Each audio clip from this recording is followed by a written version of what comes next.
you can feel like you're going down a wrong path sometimes, but it's always the right path, right? Everything is divinely timed. It's all perfect. Welcome to the Story of Spirit podcast, where practical spirituality meets real life. Hello, and I'm your host, Sheetal Story, a psychic medium, grief support counselor, professional astrologer, human design reader, and a law of attraction master coach. With my unique blend of spiritual and practical tools, I am here to help you align with your soul-led purpose and ignite a life that sets your soul on fire. In this podcast, we are going to explore the principles of energy, astrology, spirituality, and psychology to help you heal your grief and create an aligned life and business from the inside out. Whether you are looking to deepen your intuition, understand your cosmic design, or transform your life and business to be more in alignment with who you are meant to be, this podcast is for you. Join me each week for insightful discussions, practical tips, and inspiring stories that will guide you on your journey to living your very best life. Don't forget to subscribe and follow me on YouTube or wherever you are listening to this podcast. Let's dive into this week's episode and see what juicy topic I have in store for you and help you on your journey of transformation, healing, and growth. Welcome to the Story of Spirit podcast. Intuition and great life pivots. Holy moly, Oli. I've had so many pivots in my life. And the way that Spirit shows this to me now is sort of these stepping stones that get you to where you need to go. And then you realize, wait, it's not actually what I thought it was going to be, and you go in a different direction. But it's not that there's the bait and switch, where some people are like, I can't trust in my intuition. I thought I was supposed to do this thing, and then it didn't pan out. I said, yes, but it did get you to where you could go to your next step that you didn't anticipate at the time, but it got you to where you were supposed to go. And they're like, oh, never thought about that. So this is one of the things I think a lot of psychics, intuition, mediums and stuff don't talk about, because you can feel like you're going down a wrong path sometimes, but it's always the right path, right? Everything is divinely timed. It's all perfect. And one of the ways that I love to explain this is sort of me wanting to be a lawyer. So I sort of talked about this in the previous episode, is that, after my gifts came on, when I was younger, I turned off my gifts when I was in grade 5. And then that's when I wanted to become a doctor, right? So I wanted to be a designer, clothing designer before then. And then I wanted to be a pediatrician because I loved babies. I wanted to help people with babies. And then as I got older into my high school years, I decided maybe I want to do something to do with genetics, geneticist, or help people who wanting to have babies. I kind of knew it was going to be a hard thing in the future. I just knew having babies was going to be difficult for many people. And it's wild again. There's no rhyme or reason why I would know that. And I went into biosci in university. So it was like all my sciences and my maths and everything in university and high school was great. I did IB up till grade 12 in high school. And then I dropped down to all the 10s and got great marks and was able to sort of skip a year of university because of some of my marks and the things that I already had under my belt from high school. So as I was, coming into university with this very childlike mentality of like, oh, I got this in the bag, I didn't do so well in my first year. I had a very rude awakening in terms of like, that you actually have to go to class and you have to read the material, and the test is on not just what is in the notes online. You actually have to go and do the work. And so I learned a very valuable lesson in that first year, but I failed calculus and I ended up having to do intercession, which is like summer school and university. And I had to take a class that sort of, appealed to me. And I kind of was at a pivot in my life. I knew I couldn't continue on in terms of going into medicine because you need calculus to do that, and advanced physics. And I definitely was not my forte. Like as much as I tried, I just cannot understand things in that way. So I decided to take Law 300. It's a law class for non-law students, and I loved it. I aced it. I got one of the top marks in the class. And it was like listening to someone's life and then, sort of giving evidence to prove why this would be, the verdict, right? It was like so easy. I'm like, oh, I could be a lawyer. And so I decided to change over into business law and economics. So I went into a business degree and graduated with a bachelor's of commerce degree. And in 2000, and ended up with a major in business law and economics, minor in human resources. And then I thought I was going to go and do the law, go into law. So I was working as well as a server and having the time of my life. I had met the love of my life as well. We knew we wanted to get married, but life, and we were just having a really great time in life. And he was discovering his career as well as I was. And I decided, the next step to get into law school is to write the LSAT, the law entrance exam. And I did some studying, and I thought that's pretty easy. It's not hard. It's just, you got to solve a bunch of kind of riddles almost. And I wrote the exam and I got the 50th percentile. So the 50th percentile means that I'm half in between, right? So 50% of the people who wrote the exam did worse than me, and 50% of the people who wrote the exam did better than me. So I fell right in the middle.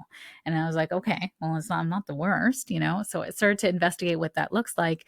And I was like, okay, I'll try the LSAT again, because maybe I just didn't give it enough effort. I should have, done more. Should have done more, right? That's the story of Sheetal's life, the story of Sheetal's spirit. Do more to achieve more. And that was my conditioning as a child, right? So my parents are very, very hardworking.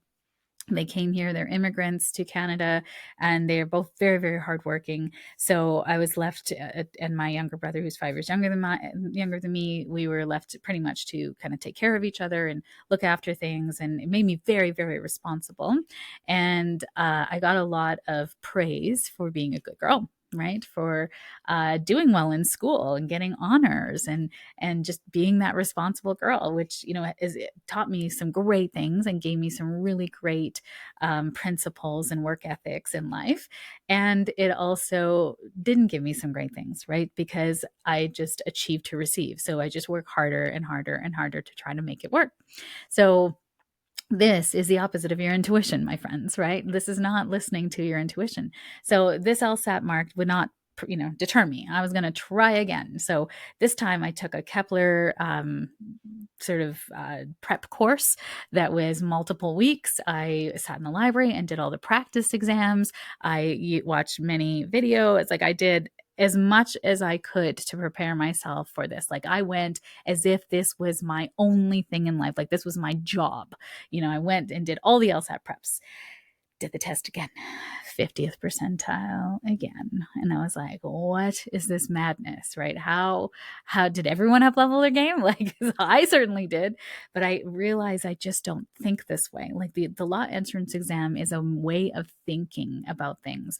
And I have to sort of draw it out and think about things in a way that is more, I have to see it on paper. And this was more a different way of thinking. So I realized, okay, at this point in time, right, Sheetal back then was like, I will not be deterred, right? I am going to law school.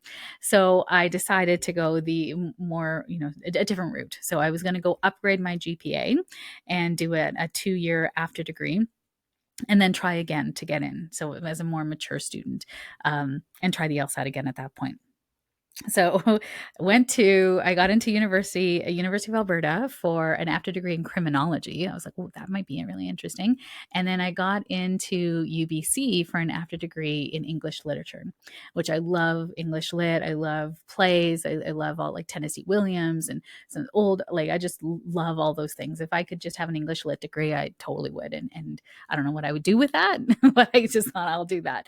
So I decided to go, got into both. And the reason why I got into both, why I applied to both, was because my soon to be husband, well, not the time we were still dating, boyfriend, he had got an amazing job in Vancouver, and we were doing a long distance relationship. And he's like, come live with me. And I said, no, without a ring, I'm East Indian. Like, I can't, my parents will die.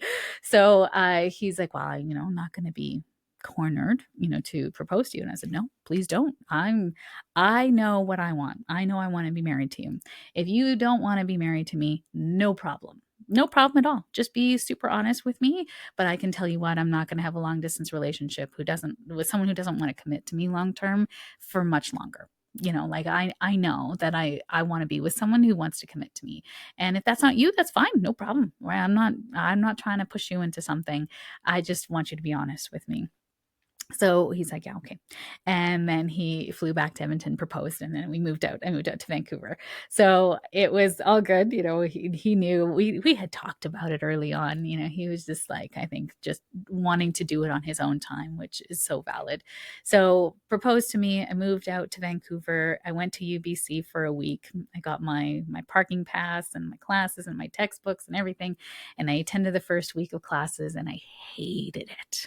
Like to the point where I was like, there's no way I could pull myself through 2 years of this. Like, absolutely was taking nonsense classes, wasting money and time. And I was like, why am I doing this? Like, this is not, I know I want to get married. I know I want to have kids in the next, we wanted to get married within a year and then we wanted to have kids about 3 years in kind of thing. So I knew about 4 years in I was going to have children and that was going to be my focus. And I know children take up a lot of time and energy. So devoting time to a 2-year after degree and then 4 years of law and then articling, for another 2 years and in climbing the ladder, like where was I going to have time to be a mom? And there are women out there who do this work. And like, I just want to say power to you. I have had friends that have put themselves through nursing school with a baby on their boob, like, wow, amazing women to do that.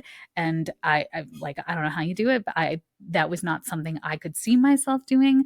And I really wanted to just like be present for a baby. I just knew that baby was going to need me in a different way. And of course I had a child who had a lot of health issues. So there was no choice that way. But it was so interesting because even that nudge from my spirit, I already knew that was coming for me. I had to make sure my life was sort of clear when that little soul came into my life. So again, like, okay, Sheetal, like, how much more do you need? And it was in that moment I realized, okay, well, what are my choices, right? I'm living in Vancouver. Thankfully, my fiance has enough, financial stability to pay the majority of the bills. I got all my money back from university, thank God, because I withdrew in the first week and was able to pay back all my loans. So I was loan free, debt free, which was great. But now what? Right? I have this business degree. What? So I started trying to get a job with my business degree, right? It started with an HR firm. It was terrible. Worst job I've ever had in my life. The boss was terrible. The things he wanted me to do were awful. Like, it was just, I quit within a week. And I was like, this is not for me in Richmond. And then we were living in Richmond, BC. And so I went back to serving, right? I was a server at the Keg here and a server at Moxie's here in Canada. And so when I went to Vancouver, I got on with the Keg easy. And it was in a touristy part of Vancouver. So was minting money, doing really well that way. But I knew I didn't want to serve forever. Again, no, nothing against anyone who serves for a lifetime. It's a great, very social thing. You can make a lot of money serving, but it wasn't for me. And then a job opened up, actually at Keg head office. So my husband worked at Keg head office, and he had been telling me about his job and the people he was working with. And a job opened up, and I said, "What do you think about me?" There was a purchasing coordinator at the time, and I said, "What do you think about me getting that job?" And he's like, "Yes, you would be so good at it." And interesting is that there was no purchasing designation in university at that time. So I graduated in 2000 from university. And so at that time in business, purchasing wasn't considered an avenue and arm within business, which I think is shocking to me. I'm like, why wouldn't it be? Of course it is. Now it is, So I went into purchasing and they trained me. I learned all about all the distribution and logistics and purchasing and shorts and all the things. And it was like I had meant for it, right? I was born into restaurants. My dad's a chef. It was eating in restaurants ever since I was a kid, and understanding gourmet food. And my husband's a chef now. Like, so there's like food is like runs through my veins, right? So purchasing makes sense. So it was so interesting because if you would have asked me, in elementary school, are you going to be a purchaser? I'd have been like, what? And then even in university, if you said to me, you're going to be a purchaser, I'd been like, what? Right? No, I'm going to be a lawyer. I would have totally like talked you down on that. So these pivots come, like life opens up to you in ways that you can't see sometimes, right? Like I had to get to university thinking I was going to be a doctor and knowing, like, if I had not known what I was going to do, I probably wouldn't have gone to university. But my parents are very much like university education driven. So there was no choice for me. Ironically, that was not the choice for my brother. They didn't push him to go to university. So, but they pushed me, right? Which is like, again, like, why? I needed my business degree to get the purchasing job, to then get the sales job that I got afterwards. So it's all been, and business is, always a great degree to have.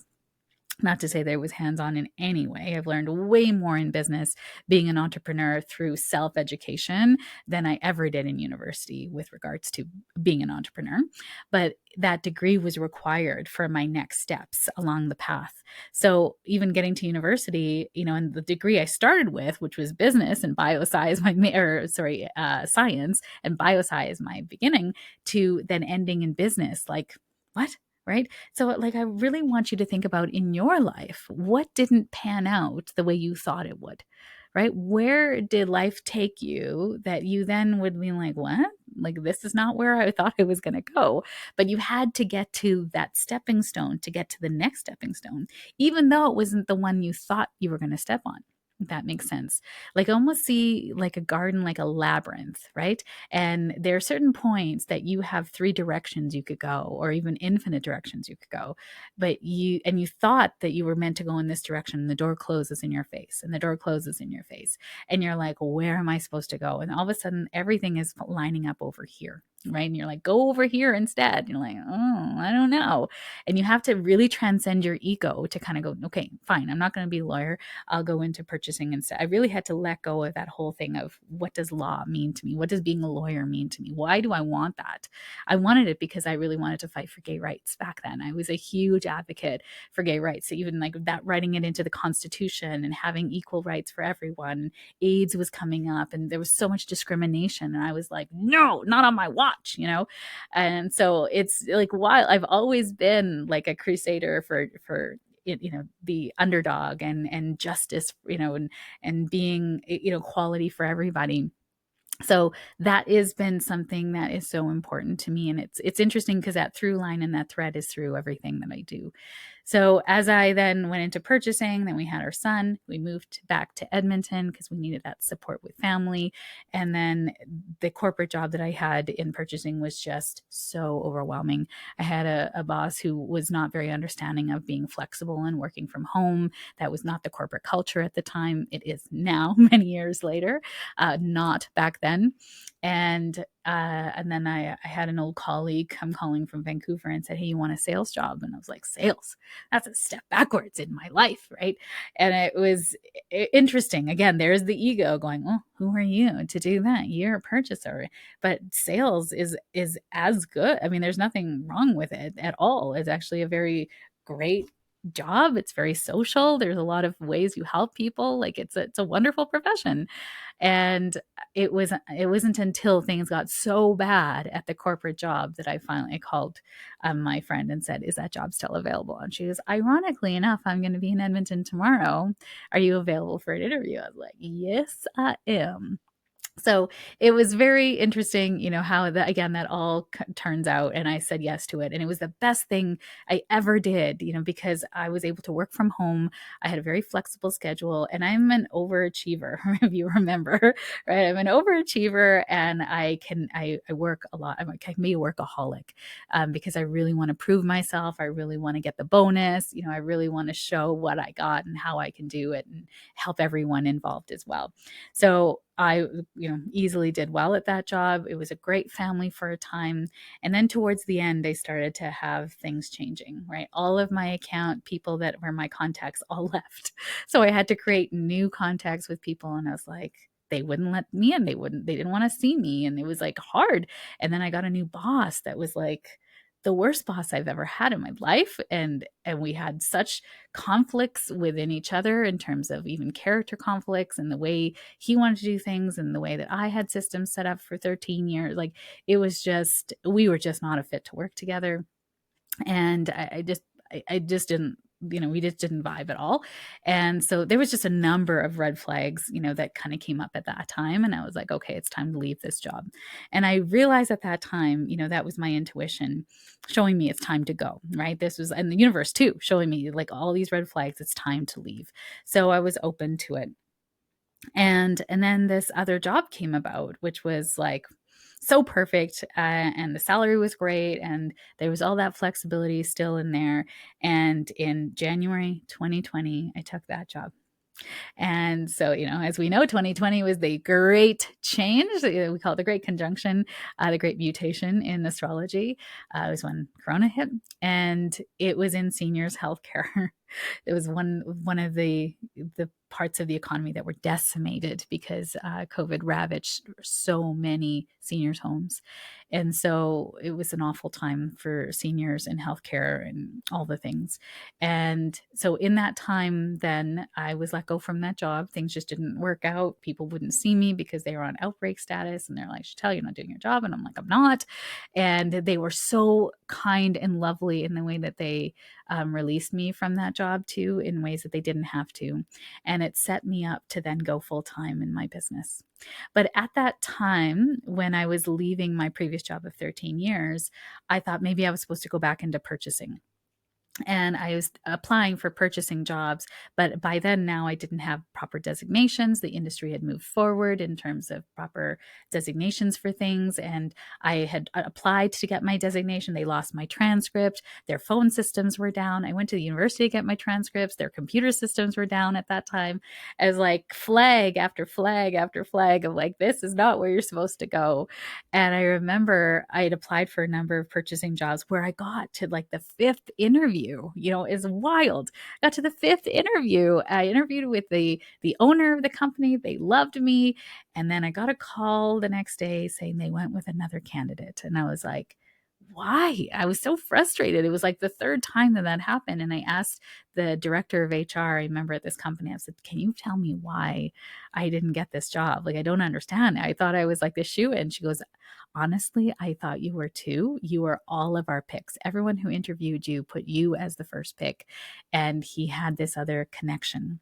She said, it's all I can say is that he had another connection. And they found out it was like somebody he knows' son that had his purchasing designation. I didn't have a purchasing designation because my transcript's getting lost. And he got hired instead of me. And I was like, what is that? And I remember being in Jasper at a food show for my job, and I heard back on that, and I went outside and I cried and I cried, and I was like, why, God, why is this happening? And I heard a voice, you're looking in the wrong direction. And I swear it's like almost like spirit moved my mind over to mediumship and to psychic work and to helping people. And I was like, how can I make a career out of being a psychic? Like, it's so crazy now that I look back on it. Of course I could. But I was like, in that moment, I remember wiping tears away and looking up at the sun. And I was like, really, really, I'm supposed to make a career out of that. Like, where's the pension? Where's the benefits? Who's going to take care of my teeth? Spirit. And they said, everything is going to be taken care of. And I'm like, okay. And it was weird. It was like this peace came over me, and I was trusting myself. And I took a deep breath, and I was like, okay, it's going to be fine. I stopped applying for jobs. I stopped trying to get my PMAC designation, and I just started concentrating on being the best psychic I could be. Taking classes, practicing. People wanted to pay me for it. And then I just started doing it on evenings, weekends, and holidays. And people found me through word of mouth. I never advertised. I didn't put it out on, social media or anything at the time. Just people told people told people. And I just started to get clients. And I didn't have an email list or I didn't do anything like that back then. It was just purely organic growth. And, that was around 2016, 2017, I started taking meditation classes and became a meditation teacher. I went for my astrology and got my astrology 6 years of deep astrology learning and got my designation, my ESAR CAP, which is it's a certified astrological professional, and it's a very hard thing to get. I had to write a 6 or 8 hour exam, get 70% correct, do my ethics and consultations, and 4 years of all sorts. It was a lot. It was a lot. So I know astrology inside out. And then I went for my human design, reader. Not really a certification, but more so like learning through it. I know a lot about human design, but I wouldn't say I'm an expert in it. But I love all those things. And as I started to kind of collect all of these certificates, I didn't know why. I got another one called subconscious imprinting technique, which helps to move emotions out of the body. So it's quite somatic, but it's using like access consciousness kind of techniques. And I just started to collect these things because I was called to it, right? I didn't understand how it was all going to fit together, but I just trusted that I was going in the right direction because it was calling to my heart, and the money appeared and that it worked in my schedule. And so those are the two things that I said, like, it has to fit for me if this is where I'm supposed to be, is that it has to fit with my finances and it has to fit in my schedule. And anything that did, I said yes to. And it just brought me to then 2020. March 2020, I was released from my job with love, and I went full time into my business, and I've never looked back. So, there's been a number of great pivots here in my life, and I want to invite you to think about the great pivots in your life. And so I've got 3 questions for you. One is, where have you been in your life where you thought you were going to go in a different direction and life took you in a different direction altogether, right? And sometimes that's associated, I would say 100% of the time, it's associated with grief. So it could come through a divorce, job loss, right? All of a sudden you got to move, or a health diagnosis, or a family member feeling sick and you have to come home. Like, something pivots you away from a dream that you thought you had, and it went in a different direction. And in the end, did it turn out better? That's question number 2. Did it turn out better than you expected, or did it take you time to get to the better? Because sometimes it's not evident in that moment. Like, if you had asked me, didn't go to law school, and I was waiting for 6 months before the job with purchasing at Keg head office lined up. So in that 6 months, if you'd asked me, did it turn out great? I would have been like, screw you. I don't even know what you're talking about. I'm lost. I have this degree and I'm serving tables. Hi, can I get you some coffee? You want to see my degree? I was so bitter during that 6 months because I was like, what did I do this schooling for? That was like my running joke. I want to laminate my degree and hang it around my neck while I ask people, do you want some more coffee?